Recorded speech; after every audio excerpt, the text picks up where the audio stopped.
आज हम लोग आपके पाठ्य पुस्तक कृतिका से सेकंड चैप्टर जॉर्ज पंचम की नाक के बारे में पढ़ेंगे। इसके लेखक कमलेश्वर हैं, जो हिंदी साहित्य में अपना महत्वपूर्ण स्थान रखते हैं। जॉर्ज पंचम की नाक पूरी तरह से एक व्यंग रचना है।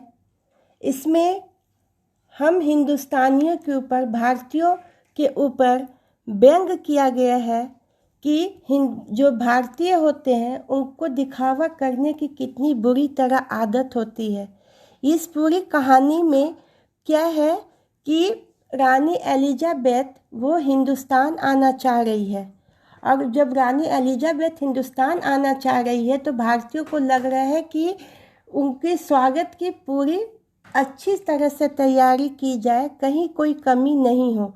परंतु क्या होता है कि नई दिल्ली की इंडिया गेट पर एक जॉर्ज पंचम की मूर्ति लगी हुई है, जिसकी नाक कहीं से टूट गई है या फिर तोड़ दी गई है। तो उस नाक को लगाने का पूरा प्रयत्न किया गया, नई नाक भी लगाई गई, पर कोई भी नाक उस जॉर्ज पंचम की मूर्ति पर फिट नहीं बैठती है। अंत में जिंदा नाक ही लगाकर उस मूर्ति को पूरा किया जाता है। मीन्स कहने का तात्पर्य है कि जब आप लोग को ये स्टोरी मैं पढ़ाऊंगी तो लास्ट होते होते आप देखेंगे कि जिंदा नाक उस पर लगाई गई, मतलब किसी की हत्या करके उस नाक को लगा के मूर्ति को पूर्ण किया गया। अर्थात रानी एलिजाबेथ को खुश करने के लिए कुछ भी किया गया। तो ये पूरी तरह से एक व्यंग रचना है। अपनी अपनी किताबें खोलिए और आप, मतलब मैं समझाते चलूँगी, आप उसे लाइन बाय लाइन पढ़ते चले।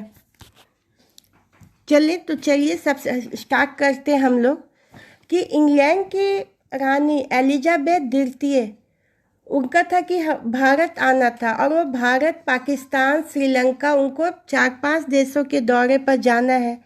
तो जब वो पूरा जो पेपर है वो रोज़ की समस्या से अलग हटकर हमारी मीडिया, मतलब किसी न्यूज़ को कितना बढ़ा चढ़ा कर दिखाती है, उसमें का भी इस व्यंग रचना में वर्णन है कि जब रानी एलिजाबेथ को हिंदुस्तान आना है तो सभी अखबार में सिर्फ इसी की चर्चा होनी प्रारंभ हो गई। एलिजाबेथ का जो दर्जी है वो भी परेशान हो गया कि हिंदुस्तान, पाकिस्तान और नेपाल के दौरे पर रानी कब और क्या पहनेगी। उसके बाद फोटोग्राफर की भी फौज तैयार हो गई।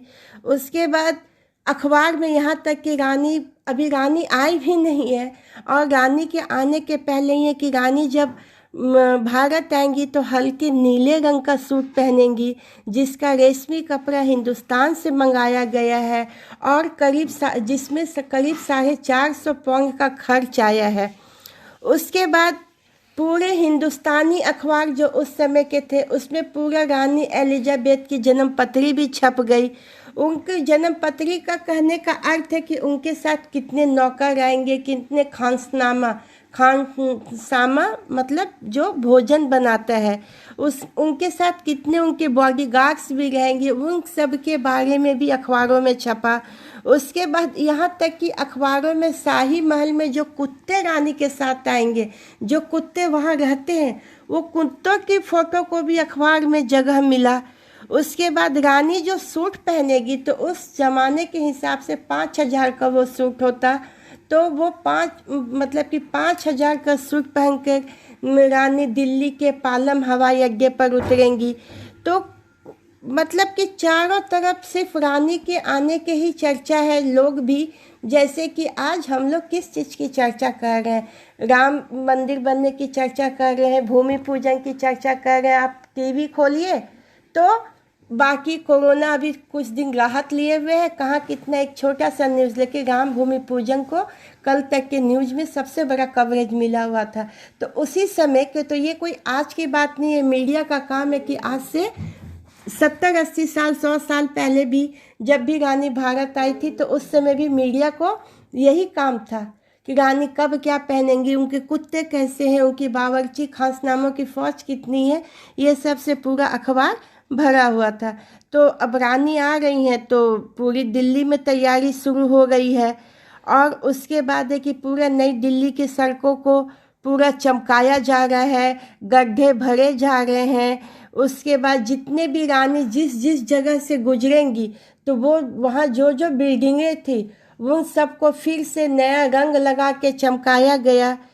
समूचा तैयारी तो आने की हो रही थी, पर जितने भी आला अफसर थे, जितने भी प्रशासनिक अधिकारी थे, उन लोगों की तो उस समय सांसें फूल गई जब देखे कि इंडिया गेट के सामने जो जॉर्ज पंचम की जो लॉर्ड थे उस समय इंग्लैंड के, उनकी मतलब नाक ही नहीं है।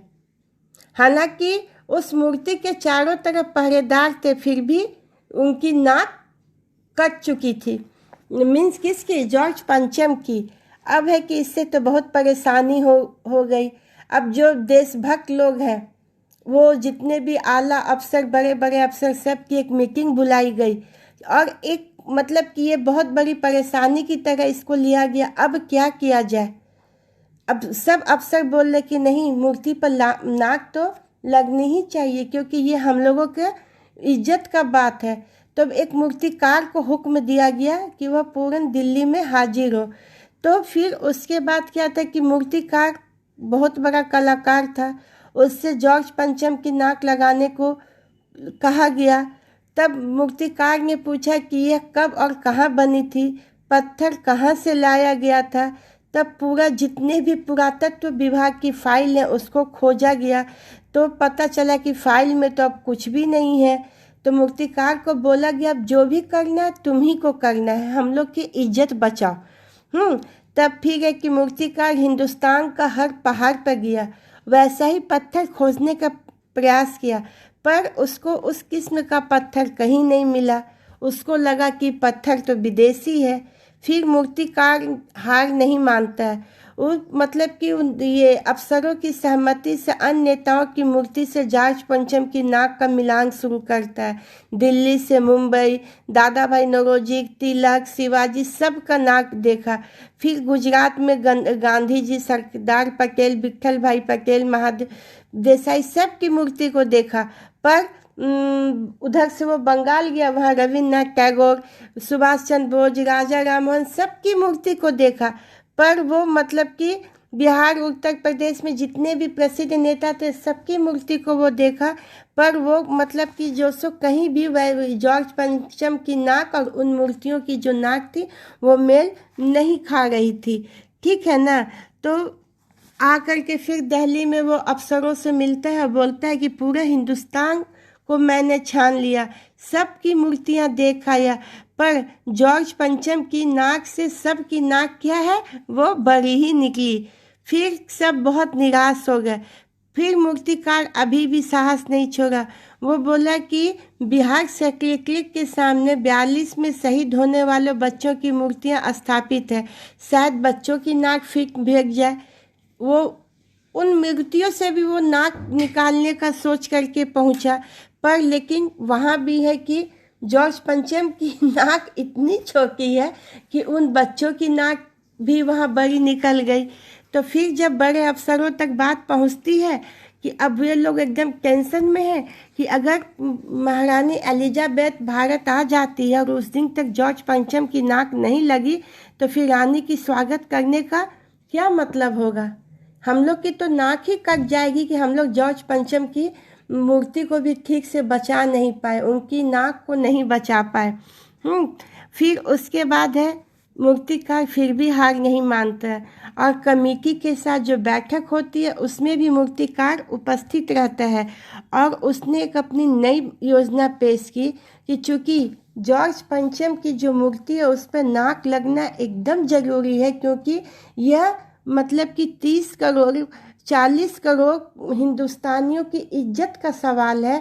तो क्यों नहीं इस 40 करोड़ हिंदुस्तानियों में से कोई एक जिंदा नाक लगा दी जाए? नाक चुनना मेरा काम है, आप लोगों की सिर्फ इजाज़त चाहिए।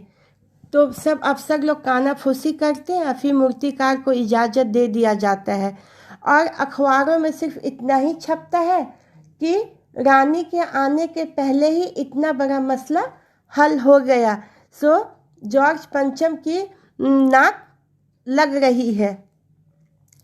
उसके बाद नाक लगने के पहले जितने भी चारों तरफ पहरेदार को तैनात कर दिया गया। मूर्ति के आसपास का तालाब सुखाकर साफ किया गया। उसके बाद वहाँ से कचरा पूरा निकाल के सब कीचड़ फेंक दिया गया। फिर वहाँ पर क्या हुआ कि ताज़ा पानी डाला गया, और ताज़ा पानी डालने के बाद इसलिए डाला गया क्योंकि नाक क्या है वो सूखने नहीं पाए, क्योंकि जो ताज़ा नाक लगेगा वो तो बाद में धीरे धीरे वो तो सिकुड़ जाएगा ना। तो फिर है कि नाक सूखने नहीं पाए। और एक दिन जॉर्ज पंचम की नाक लग गई। अखबार में खबर छपी, जॉर्ज पंचम की जिंदा नाक लगाई गई है। ऐसी नाक जो कतई पत्थर की नहीं लगती। लेकिन उस दिन कहीं भी कोई उद्घाटन की खबर अखबार में नहीं छपती है, कहीं कोई फीता नहीं कटता है, कहीं कोई सभा नहीं होती है, कहीं कोई सभा नहीं होती है, कोई मान पत्र नहीं दिया जाता है, सब अखबार खाली रहते हैं उस दिन। यही पूरी आपकी कहानी है।